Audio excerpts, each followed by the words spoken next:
जिनके कंधों पर प्रदेश के 25 करोड़ सैनिक उपभोक्ताओं के नाप तोल के प्रबंधन की एक महत्वपूर्ण जिम्मेदारी जिनके साथ जुड़ी हुई है हमारे पांडे जी।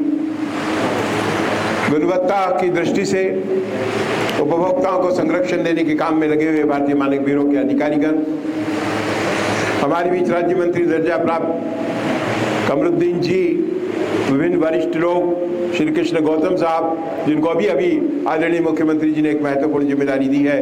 पूरे प्रदेश में जो विकास की कार्रवाई चल रही है, उसकी जो कमेटी है, उसके अभी उनको सदस्य बनाया गया है। अध्यक्षता खुद योगी जी कर रहे हैं। हमारे कंज्यूमर्स कॉन्फेडरेशन ऑफ इंडिया के राष्ट्रीय महासचिव श्री भूप सिंह पाल साहब, हमारे राष्ट्रीय संयुक्त सचिव कुसुम जी, ताहिर जी, कंज्यूमर्स कॉन्फेडरेशन ऑफ इंडिया के निदेशक भाई Kailash ji, consumers confederation of India के प्रदेश अध्यक्ष श्री वेद प्रकाश राणा जी, तमाम मेरे उपभोक्ता आंदोलनकारी साथियों और विभिन्न विभागों से आए अधिकारीगण, मैं बहुत बहुत आभारी हूँ, बहुत बहुत धन्यवाद देता हूँ कि आप लोगों ने ऐतिहासिक नगरी लखनऊ में मुझे सम्मान और स्नेह प्रदान किया है। आप लोगों का ये सहयोग, आप लोगों का ये प्यार ही मेरी शक्ति है। उपभोक्ता जागरूकता भारत यात्रा 24 दिसंबर को नई दिल्ली से आदरणीय श्री प्रहलाद जोशी जी ने प्रारंभ की थी। आदरणीय निधि खरे जी, हमारे दूसरे राज्य मंत्री जी, अनुपम मिश्रा जी और तमाम अधिकारीगण, जिनके आशीर्वाद से ये यात्रा आज हिंदुस्तान के कोने कोने में जा रही है। लेकिन उपभोक्ता जागरूकता की मेरी यात्रा 24 दिसंबर 2025 से नहीं, बल्कि पिछले 40 साल से चल रही है। आज हम जिस मुकाम तक पहुंचे हैं, उसके लिए पिछले 4 दशकों का हमारा प्रयास है। और मुझे खुशी है कि हमारा जो एक सपना था, हिंदुस्तान के कोने कोने तक उपभोक्ता संरक्षण का संदेश पहुंचाने का, देश की गांव गांव गली गली तक जागरूकता की अलख जगाने का, हमें खुशी है कि उपभोक्ता जागरूकता भारत यात्रा हमारे उस सपने को पूरा करने का एक सशक्त माध्यम बनी है। साथियों, उपभोक्ताओं के अधिकारों की बात मैं हर जगह जाके कर रहा हूं। हम उन्हें जगाने की बात कर रहे हैं, उन्हें संरक्षित बनाने की बात कर रहे हैं, उन्हें एम्पावर करने की बात कर रहे हैं, क्योंकि हमारा मानना है कि जब तक उपभोक्ता समृद्ध नहीं होगा, तब तक देश समृद्ध नहीं हो सकता। आदरणीय प्रधानमंत्री नरेंद्र मोदी जी ने जो सपना देखा है विकसित भारत का, 2047 तक हिंदुस्तान को विकसित बनाने का, वो सपना तभी पूरा हो सकता है जब हम हिंदुस्तान के उपभोक्ताओं को संरक्षित और समृद्ध बना सकते हैं। और इसीलिए इस यात्रा का जो संदेश हमारा है वो है सारे प्रदेश, पूरा देश समृद्धि का संदेश। इस भावना को लेकर हम चल रहे हैं। और मुझे बताते खुशी है कि हिंदुस्तान के इतिहास में किसी भी सामाजिक आंदोलन को लेकर, न केवल उपभोक्ता संरक्षण की मैं बात करूं, किसी भी सामाजिक आंदोलन को लेकर हिंदुस्तान के सारे प्रदेशों में जाने वाली ये पहली यात्रा है। अब तक आप लोगों ने जो भारत यात्राएं सुनी है, कश्मीर से कन्याकुमारी जाती है, अटक से कटक जाती है, एक कोना पकड़ती है और दूसरा कोना चली जाती है, लेकिन पहली बार हमने इस बात का प्रयास किया है कि हिंदुस्तान के हर प्रदेश और केंद्र शासित प्रदेश तक हम इस संदेश को लेके जाएं। और आप लोगों के सहयोग से हिंदुस्तान के 25 प्रदेशों से यात्रा गुजर चुकी है। 16,500 किलोमीटर का सफर हमने तय किया है। और जिस उम्मीद और जिस भावना के साथ हमने ये यात्रा शुरू की थी, उससे कई गुना ज्यादा समर्थन और सहयोग हिंदुस्तान के तमाम क्षेत्रों में मिला। मेरे पास देश भर में मिले आपके इस प्यार, सहयोग और सम्मान को व्यक्त करने के लिए शब्द नहीं है। मेरा बलिदान, मेरा खून, मेरा पसीना ही आपकी इस भावना को, इस आंदोलन को आगे बढ़ाने में जब लौटाने में नजर आएगा, तो मैं समझूंगा कि मैं आपके उस प्यार का कोई जवाब दे पा रहा हूं। साथियों, मैं आज आपसे उपभोक्ता अधिकारों की बात क्या नहीं करूंगा, क्योंकि आज जितने लोग बैठे हैं वो सब हमारे उपभोक्ता आंदोलनकारी कार्यकर्ता हैं और वो उपभोक्ता अधिकारों से परिचित है। सुरक्षा का अधिकार, सूचना का अधिकार, चयन का अधिकार, सुनवाई का अधिकार, क्षतिपूर्ति का अधिकार और उपभोक्ता शिक्षा का अधिकार, उन सब के बारे में आप जानते हैं, मैं उसमें बहुत समय नहीं देना चाहता। आज मैं हिंदुस्तान की सबसे बड़ी आबादी वाले इस प्रदेश की राजधानी से आप लोगों का यह आह्वान करना चाहता हूं, देश के उपभोक्ताओं का आह्वान करना चाहता हूं कि अगर आप संगठित नहीं हुए, अगर आपकी आवाज एक नहीं हुई, आप अपने अधिकारों के प्रति जागरूक नहीं हुए, तो ये अधिकार धीरे धीरे आपसे छीन जाएंगे। क्योंकि जिन लोगों के खिलाफ हमारी लड़ाई है वो संगठित है, वो साधन संपन्न है, उनके पास संसाधन है और लोकतंत्र में दबाव समूह के जरिए वो सरकार की नीतियों को परिवर्तित करवाने में हमसे कहीं ज्यादा सक्षम और समर्थ है। एक छोटा सा उदाहरण, आप बाजार में जाइए, किसी भी बाजार में चले जाइए, मैं हिंदुस्तान के बाजार की बात नहीं कर रहा, आप किसी भी बाजार में चले जाइए, किसी दुकानदार के साथ आपकी कोई झंझट हो गई है, उसने कोई गड़बड़ी करी है, आप दुकानदार से बात करके देखिए। अगर आप जैसे ही बात करने की कोशिश करेंगे और वो झगड़े की नौबत ले आता है, सारे दुकानदार एक हो जाते हैं, खड़े हो जाते हैं और आप अकेले पड़ जाते हैं। ऐसा नहीं है कि वह दूसरे उपभोक्ता नहीं है, बाजार में है, लेकिन कोई हमारे साथ आके खड़ा नहीं होता, दुकानदार खड़े हो जाते हैं, वो आके खड़ा नहीं होता हमारे साथ के उपभोक्ता, ये और कहता है क्यों फालतू माथामुड़ी कर रहा है। एक छोटा सा उदाहरण, एक छोटे से दुकान, एक बाजार से आप सीख सकते हैं। वो हिंदुस्तान के अंदर जब आप उसको समग्र व्यवस्था के साथ देखेंगे तो आप पाएंगे। ये बात मैं इसलिए शुरू कर रहा हूं कि पांडे जी ने जिस बात का जिक्र किया है वो पीड़ा है हमारी, तकलीफ है हमारी। हम चाहते हैं कि हिंदुस्तान विकसित राष्ट्र बने, हम चाहते हैं कि ईज ऑफ डूज बिजनेस के जो नए नियम आ रहे, जन विश्वास कानून जिसका इन्होंने इशारा किया है, वो लागू हो, मौका मिले, लेकिन इस कीमत पर नहीं होना चाहिए कि आपके जो अधिकार हमने लड़कर हासिल किए थे उनके साथ समझौता हो। नए कानूनों में आपके बहुत सारे ऐसे अधिकार प्रभावित हो रहे हैं और इस नाते जो उपभोक्ता संरक्षण से जुड़े महकमे है, पांडे साहब बहुत व्यस्त है, लेकिन मैंने उन्हें कहा कि आप थोड़ी देर मेरे रिक्वेस्ट यहाँ रुकिए, क्योंकि इससे इनकी जिम्मेदारी बहुत बढ़ गई है, इनका दायित्व तो बढ़ गया है। जब कानून बदलते हैं, रिलैक्सेशन होते हैं, केवल लीगल मेट्रोलॉजी की बात मैं यहाँ नहीं कर रहा, खाद्य सुरक्षा और मानक अधिनियम की आप बात करें, तमाम दूसरे की बात करें जिसमें पहले सजाओं के प्रावधान थे, उनमें से सजाओं के प्रावधानों को कम किया जा रहा है। आज लीगल मेट्रोलॉजी की बात मैं करता हूं, नया नियम बनाया गया है कि अगर किसी भी दुकानदार ने, किसी भी व्यवसायी ने नाप तोल में गड़बड़ी की तो उसे पहले शो कॉज नोटिस इशू किया जाएगा। शो कॉज नोटिस इशू किया जाएगा यानी उसे एक बार सुधरने का मौका ये कह के दिया जाएगा कि आपके साथ ये गड़बड़ी हुई है, आप इसको दोबारा दोहराए नहीं। इसका मतलब ये हुआ कि पहली गलती करने तक तो वो पकड़ भी नहीं आएगा, जब उसकी पहली गलती पकड़ में आएगी तो उसको खाली एक ये सूचना दी जाएगी कि आप अपने आप को बदलने की कोशिश कीजिए। और इस स्थिति में आप सोचिए कि इनडायरेक्टली आपको एक छूट किसी न किसी तरह से मिल गई। सरकार की मंशा ये नहीं है, लेकिन इसका दुरुपयोग होगा। सरकार ये सोचकर नहीं ये छूट दे रही है कि भाई उपभोक्ता अधिकारों का हनन हो रहा है, वो ये सोचकर छूट दे रही है कि अंतर्राष्ट्रीय परिस्थितियों में हमें मुकाबला करने के लिए हमारे व्यापारियों को आगे बढ़ाना है।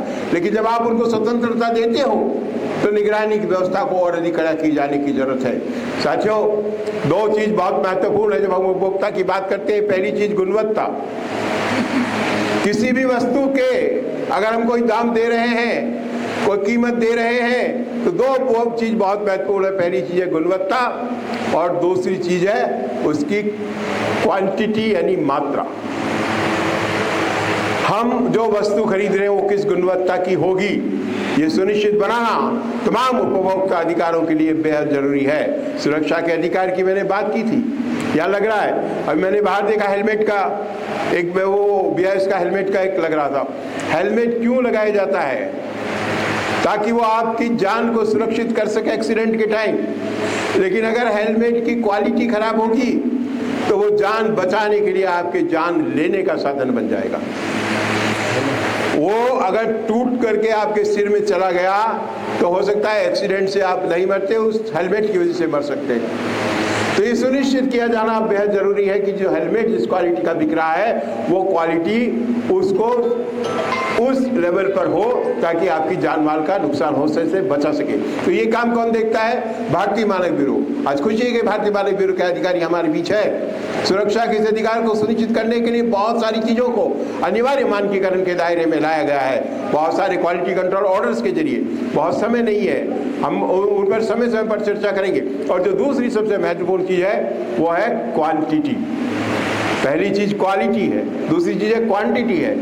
इस देश में 2000 साल पहले ऐसे प्रावधान थे कि आपसे नापतोल में गड़बड़ी नहीं हो। 2000 साल पहले जब दूध, आज भी आप गाँव में देखेंगे कहीं दूध जब देने आता है ऊपर से थोड़ा सा दूध डालता है, एक परंपरा कुछ बरसों पहले तक थी। क्या आपने सोचा वो ऐसा क्यों करता है? क्योंकि दूध के बर्तन में जो दूध लगा रह गया उस पर कंज्यूमर का हक है। आपको जिस नाप से तोल के दिया है, नाप के दिया है, उसमें अंदर जो दूध लगा रह गया वो कंज्यूमर के हिस्से का दूध है। तो एक परंपरा थी कि ऊपर से थोड़ा सा दूध डाला जाएगा। 2000 साल पहले इस देश में ऐसे कानून थे, लेकिन बीच का जो दौर रहा है, सभ्यता और संस्कृति का जो हमारा पतन हुआ है, गुलामी का जो हमारा दौर रहा है, उसने हिंदुस्तान के उपभोक्ता को दुनिया के सबसे शोषित और पीड़ित उपभोक्ताओं में बदल दिया।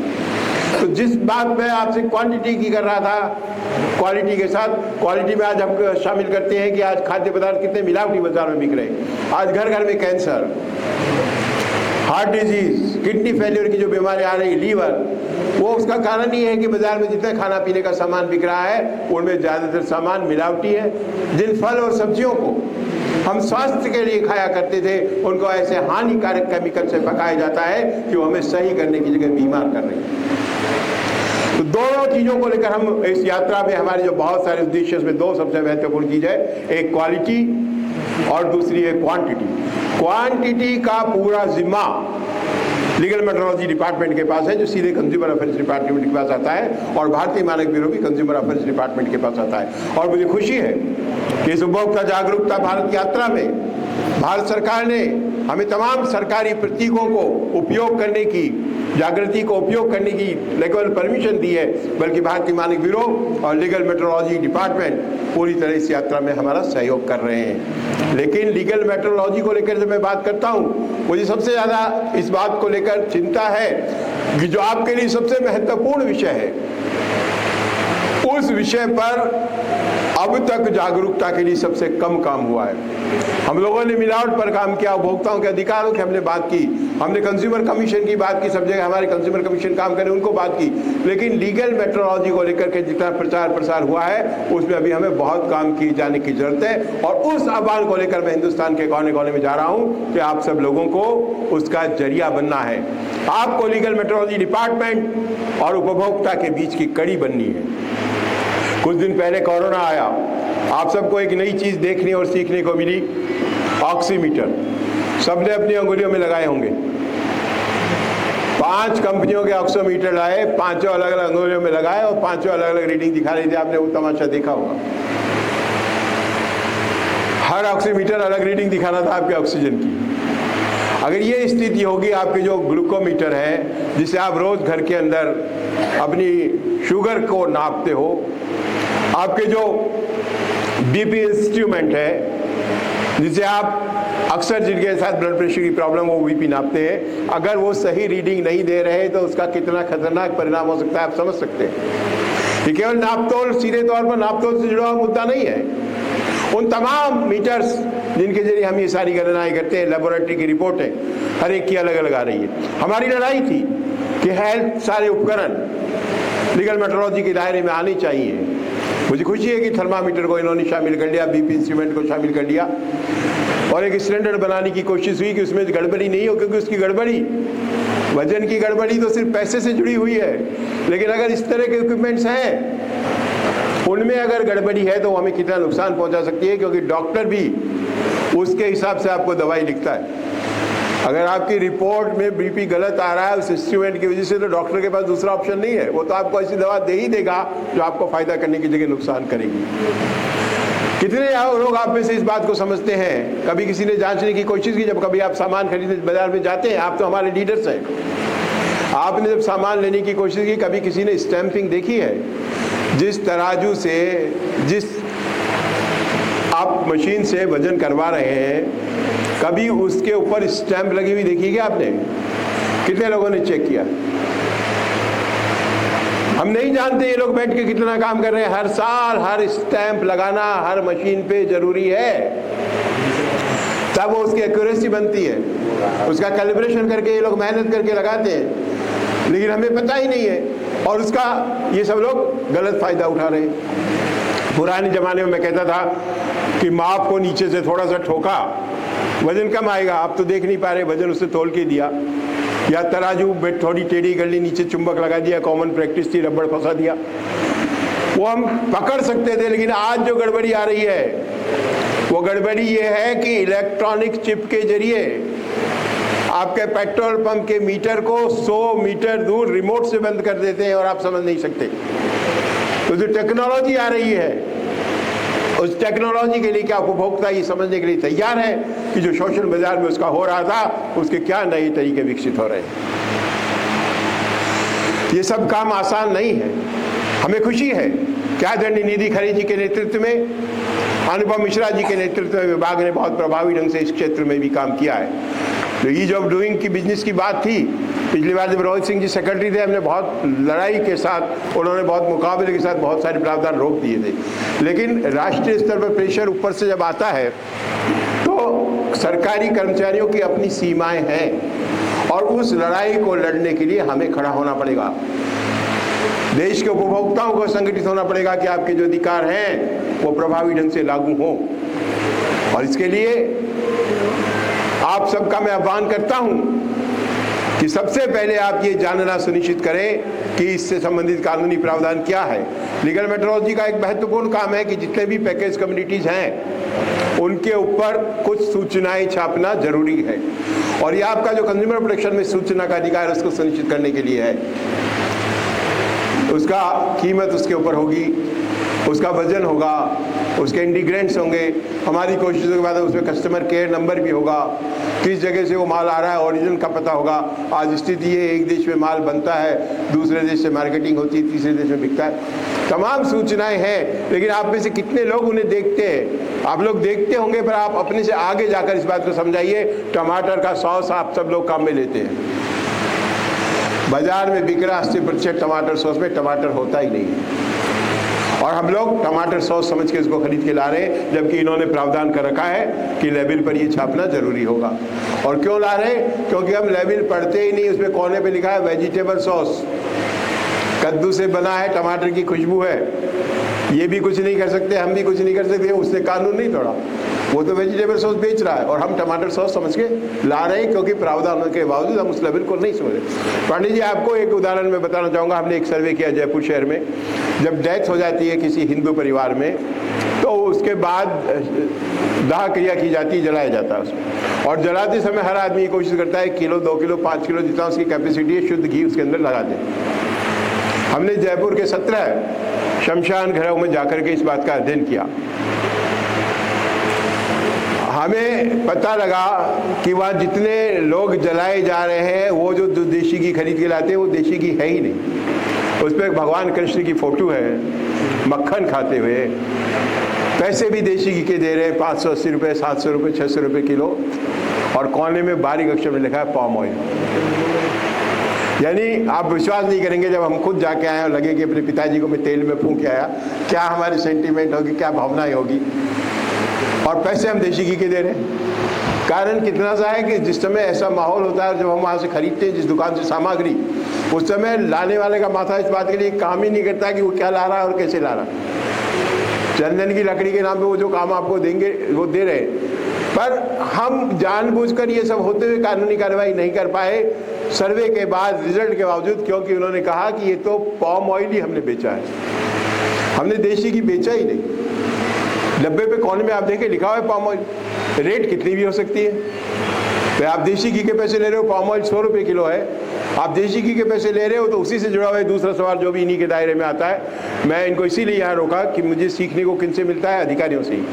उनके रास्ते भी यही मुझे बताते हैं, तो हम उसके लिए लड़ाई लड़ते हैं। MRP आज जो सबसे बड़े लड़ाई का मुद्दा है, MRP। अब आप में से तो सब लोग चूंकि कंज्यूमर एक्टिविस्ट से जानते ही हैं MRP का मतलब क्या होता है। क्या होता है जानते हैं ना? Maximum retail price.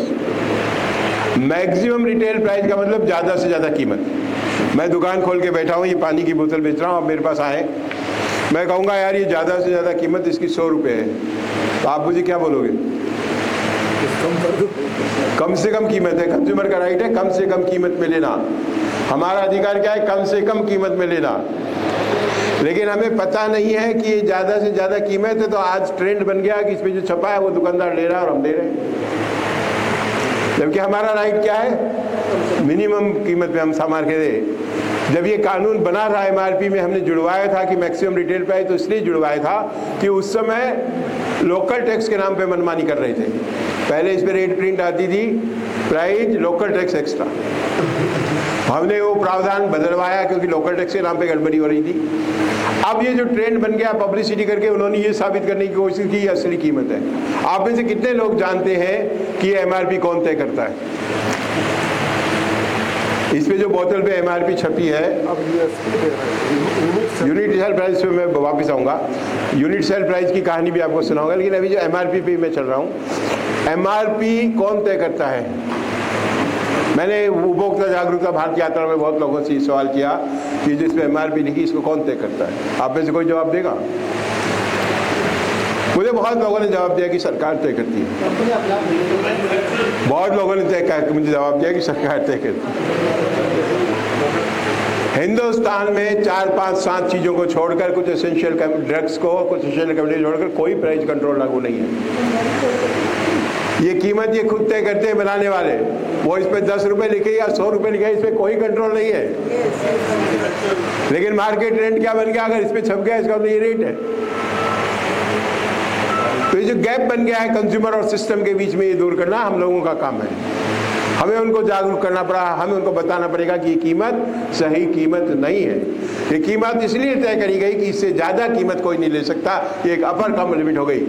मैं बहुत समझता था कि शहरों में स्थिति सुधार आई है, लेकिन इस भारत की यात्रा ने मेरी आंखें खोल दी।